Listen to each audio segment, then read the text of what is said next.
নমস্কাৰ বন্ধু বান্ধৱীসকল welcome to my channel Nibir and mom's mixer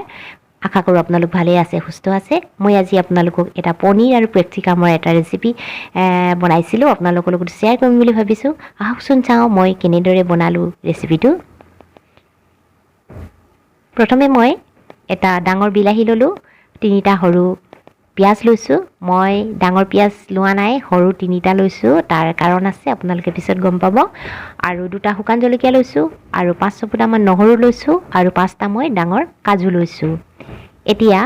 মই এখন কেৰাহী গৰম কৰি লৈছিলোঁ তাতে মই মিঠাতেল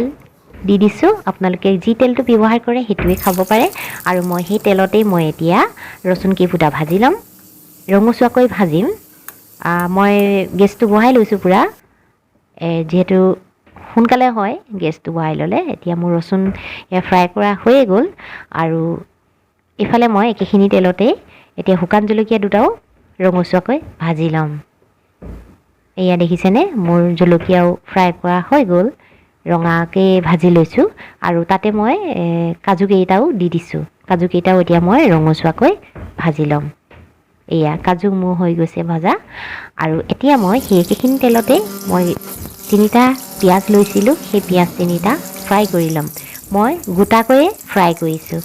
কিয় গোটাকৈ ফ্ৰাই কৰিছোঁ পিছত আপোনালোকক জনাম এতিয়া মই ভালদৰে অলপ সময়ৰ কাৰণে ফ্ৰাই কৰিম যিহেতু গোটেই পিয়াজটো ভিতৰলৈকে সিজিব লাগিব সেইকাৰণে মই অলপ সময় ফ্ৰাই কৰিলোঁ এয়া দেখিছেনে হৈ গৈছে সেইখিনিও কাঢ়ি থ'ম এতিয়া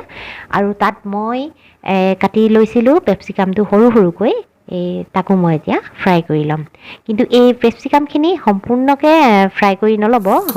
সম্পূৰ্ণ ফ্ৰাই কৰিলে খাবলৈ ভাল নালাগে সেইকাৰণে মই এতিয়া হাফ ফ্ৰাই কৰি লৈছোঁ এয়া দেখিছেনে এইখিনিও মোৰ ফ্ৰাই কৰা হৈ গৈছে আৰু যিহেতু মই গেছটো পূৰা বঢ়াই লৈছোঁ সেইকাৰণে মোৰ লগে লগে হৈছে আৰু বস্তুৰ পৰিমাণো কম আছে মই দুজনৰ কাৰণে বনাম সেইকাৰণে সকলোবোৰ বস্তুৱে কম কম দেখিছে আপোনালোকে নিজৰ প্ৰয়োজন অনুসৰি বঢ়াই ল'ব আৰু মই বিলাহীটো কাটি ল'লোঁ এনেদৰে দীঘল দীঘল কৰি লৈ বিলাহীটো এতিয়া এনেদৰে ফ্ৰাই কৰি ল'ম বিলাহীটো মই হাফ ফ্ৰাই কৰি ল'ম যিহেতু মই ইয়াৰ এটা পেষ্ট বনাম এয়া মোৰ বিলাহীও ফ্ৰাই কৰা হৈ গৈছে আৰু মই এতিয়া কেৰাহীৰ পৰা কাঢ়ি থ'ম আৰু এই সকলোখিনি সামগ্ৰী এতিয়া মই এটা মিক্সি জাৰত পেষ্ট বনাম প্ৰথমে জলকীয়া দুটা দিলোঁ তাত মই ফ্ৰাই কৰি লোৱা ৰচুন আৰু কাজুকেইটা দি দিলোঁ আৰু পিঁয়াজ দুটা দিছোঁ এটা মই বেলেগ এটা কামৰ কাৰণে ৰাখি থৈছোঁ আৰু তাতে মই বিলাহীখিনিও দি দিলোঁ এতিয়া মই অকণমান পানী দি এটা পেষ্ট বনাম এয়া দেখিছেনে পেষ্টটো ধুনীয়া হৈছে পেষ্টটো বনাওঁতে আপোনালোকে নিমখ ইউজ কৰিব পাৰে আৰু সেই মোৰ বাকী ৰোৱা পিঁয়াজটোত এতিয়া কি কৰিম দেখিছেনে এতিয়া মই পিঁয়াজটো দুফাল কৰি তাৰ বাকলিখিনি এৰুৱাই ল'ম এনেদৰে এৰুৱাই ল'ম এয়া চাওকচোন দেখিছেনে মই সেইকাৰণে গোটাকৈ ফ্ৰাই কৰিছিলোঁ এনেদৰে এৰুৱাবৰ কাৰণে এতিয়া মই সেইকেইখিনি তেলতে হালধি অকণমান দিলোঁ হালধি দিয়াৰ পিছত এতিয়া তাতে মই বিলাহীৰ পেষ্টটো দি দিম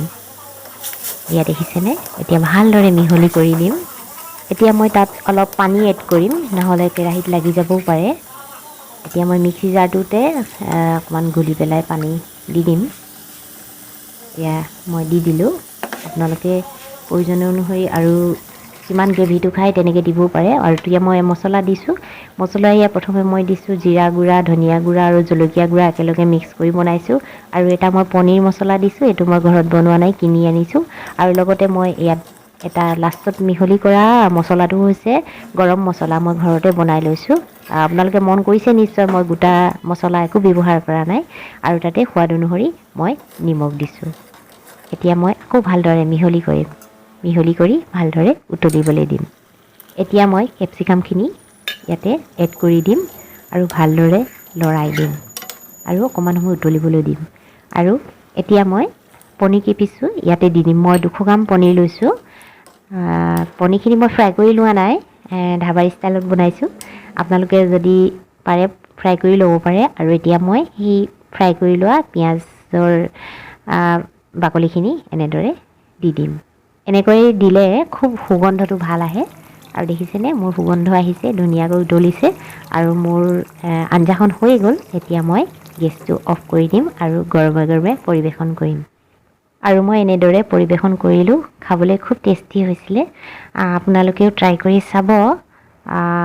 আৰু যদি ভাল লাগে মোক লাইক এটা কৰি দিব, কমেণ্টো কৰি দিব আৰু নতুনকৈ চাই থকাসকলে ছাবস্ক্ৰাইব কৰি দিব। তেতিয়াহ'লে আজিলৈ আহোঁ, বাই বাই।